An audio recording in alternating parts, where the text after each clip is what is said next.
चलिए शुरू करते हैं। काव्यखंड गुरु नानक के पद। और सबसे पहले हम लोग देखेंगे गुरु नानक का जीवन परिचय। तो गुरु नानक, जैसा कि आप जानते होंगे, गुरु नानक जो है सिख धर्म के प्रथम गुरु, यानी सिख धर्म का प्रवर्तन या जन्मदाता जो कहिए गुरु नानक नहीं किया। तो गुरु नानक का जन्म 1469 ईस्वी ग्राम तलवंडी, जिला लाहौर, वर्तमान में ये पाकिस्तान में पड़ता है, पाकिस्तान में हुआ।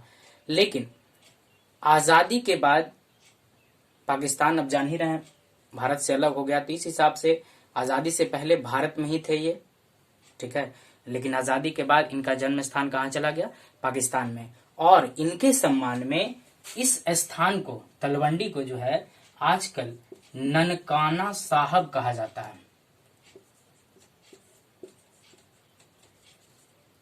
क्वेश्चन ऑब्जेक्टिव में हो सकता है, कभी पूछ भी सकता है कि इनके जन्म स्थान को क्या कहते हैं। तो गुरु नानक के जन्म स्थान को क्या कहते हैं? ननकाना साहब। अब आगे बढ़ते हैं। अगर इनका पारिवारिक परिचय देखें तो इनके पिता का नाम कालू चंद खत्री, माता का नाम तृप्ता था, और पेशे से इनके पिता जो हैं एक व्यापारी थे, एक बनिया थे, और माता इनकी गृहिणी थी। बताया जाता है कि बचपन से ही गुरु नानक धर्म कर्म में बहुत ज्यादा रुचि लेते थे, और यही कारण है कि इनके माता पिता जो है इनके हरकतों को देखकर बहुत ज्यादा परेशान रहते थे। दान पुण्य करना, साधु संतों का जब इनको संगत लगता था, उनका साथ मिलता था, तो इनको बड़ी प्रसन्नता होती थी। तो ये सब गुण को देखकर माता पिता चिंतित होते थे कि आखिर ये बच्चा जो है आगे चलकर क्या करेगा। कई बार पिता ये चाहे कि मेरा बेटा जो है मेरे बाद मेरे व्यापार को संभाल ले, लेकिन पिता के लाख प्रयास करने के बावजूद कभी भी गुरु नानक जो है व्यापार करने की इच्छा नहीं रखते थे। व्यापार उन्होंने नहीं किया। पिता ने कई बार यदि काम पर लगा भी दिया तो फायदे के जगह उनको नुकसान हुआ।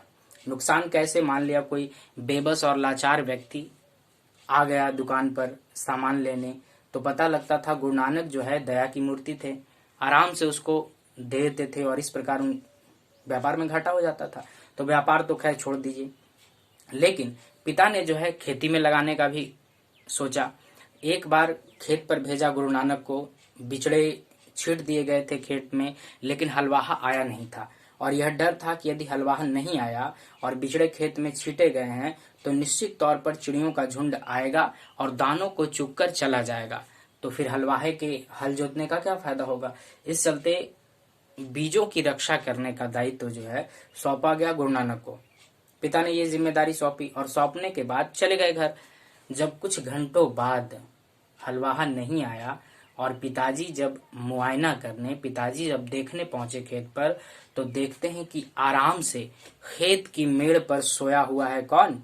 गुरु नानक, और चिड़िया सारा दाना चुग रही है, ठीक है। और इसी के संदर्भ में इनके विषय में एक कहावत कही जाती है कि गुरु नानक कहा करते थे कि हरि की चिड़िया हरि का खेत, खा ले चिड़िया भर भर पेट। अर्थात चिड़िया भी ईश्वर का है, और खेत भी ईश्वर का है, और दाना भी ईश्वर का है। तो ईश्वर की चिड़िया ईश्वर के खेत में से ईश्वर के दाने को चुन रही है, तो इसमें मेरा क्या, ठीक है।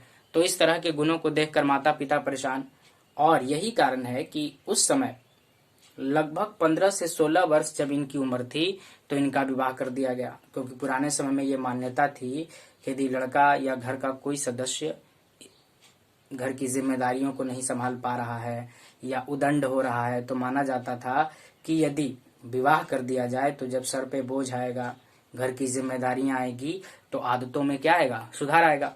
गुरु नानक के संदर्भ में ऐसा सोचा गया, विवाह कर दिया गया। विवाह के बाद भी उनके गुणों में कोई परिवर्तन नहीं आया, और इतिहासकारों का यह दावा है कि उनके 2 बेटे थे। दोनों बेटों के जन्म होने के बाद भी जब इनकी उम्र लगभग 40 वर्ष हुई, तो उस समय ईश्वर का प्रचार करने के लिए, निर्गुण भक्ति का प्रचार करने के लिए ये अपने घर से निकले, और इन्होंने यात्राएं की, निर्गुण भक्ति का प्रचार किया। भारत के कई क्षेत्रों का इन्होंने यात्रा किया। पाकिस्तान है, आपका अफगानिस्तान है, जैसे देशों की इन्होंने यात्रा की। और ऐसा बताया जाता है कि इन यात्राओं के दौरान जो है मुगल शासक बाबर से इनकी भेंट भी हुई।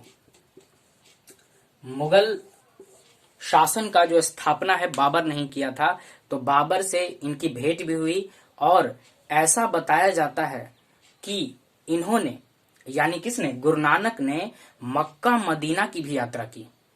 गुरु नानक ने मक्का मदीना की भी यात्रा की और सर्वधर्म समभाव में ये विश्वास रखते थे, सभी धर्मों को एक समान मानते थे। और हिंदू धर्म में जो बहु ईश्वरवाद है, बहुत सारे देवी देवताओं का जो कॉन्सेप्ट है, ऐसी हमने सुना है कि अगर आप पुराणों ग्रंथों को पढ़े तो 84 लाख देवी देवताओं का वर्णन आपको मिलता है। ठीक है, अब उनके नाम पता करना बहुत मुश्किल काम है, लेकिन ऐसा विवरण है कि 84 लाख देवी देवता जो है हिंदू धर्म में है। लेकिन इसके उल्टा ये एक ईश्वर में विश्वास करते थे। इनका मानना था कि ईश्वर एक है और उसी ईश्वर का कोई रंग रूप, कोई आकार नहीं है। और ईश्वर भक्ति, भजन, पूजा पाठ इन सब से नहीं खुश होते, बल्कि ईश्वर का नाम जपना ही सबसे श्रेष्ठ कर्म है। ईश्वर के नाम जपने से ही ईश्वर की प्राप्ति होती है। किसी प्रकार का कोई पूजा पाठ करना, ये सब क्या है, एक तरह का ढोंग है, एक तरह का प्रपंच है। अतः इन्होंने निर्गुण भक्ति उपासना की है। निर्गुण का मतलब क्या होता है, इसको थोड़ा सा समझ लेते हैं। ठीक है, ऊपर वाला जो विवरण है इसको थोड़ा मिटा देते हैं हम।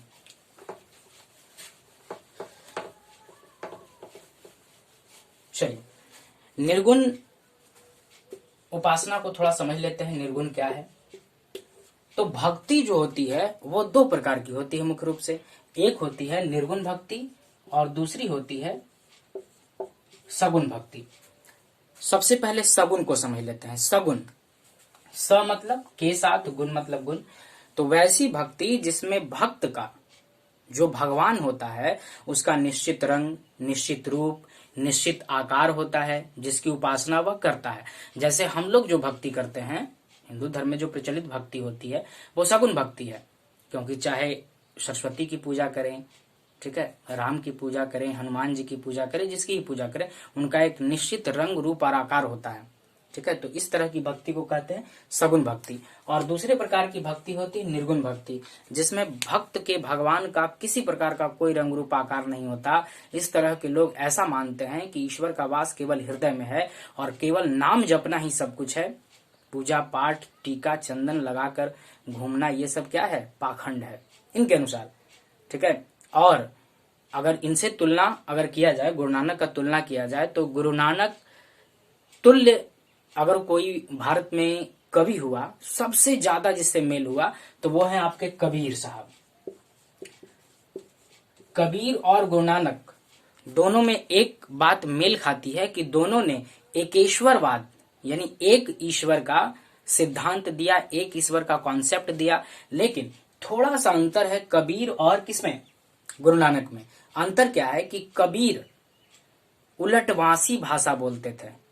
उलटवासी का मतलब समझ रहे हो, थोड़ी अलग, बातों को सीधे सीधे ना कह के बातों को पेचीदा बनाकर पेश करते थे। कबीर की यह खासियतता थी। गुरु नानक के यदि भाषा शैली की हम बात करें तो गुरु नानक ने आमतौर पे पंजाबी भाषा का भी इस्तेमाल किया। ठीक है, पंजाबी भाषा का भी इस्तेमाल किया। इनकी रचनाओं में हिंदी भी मिलता है। इसके अलावा ब्रज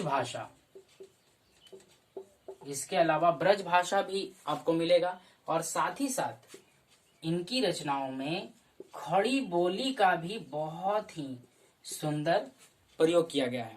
गुरु नानक की भाषा की बात करें, और आगे चलकर गुरु नानक ने जो है रचनाएं की, जैसे जपूजी हैं, इन्हीं की रचना है, आशा दीवार है, रहीरास है, सोहिला है।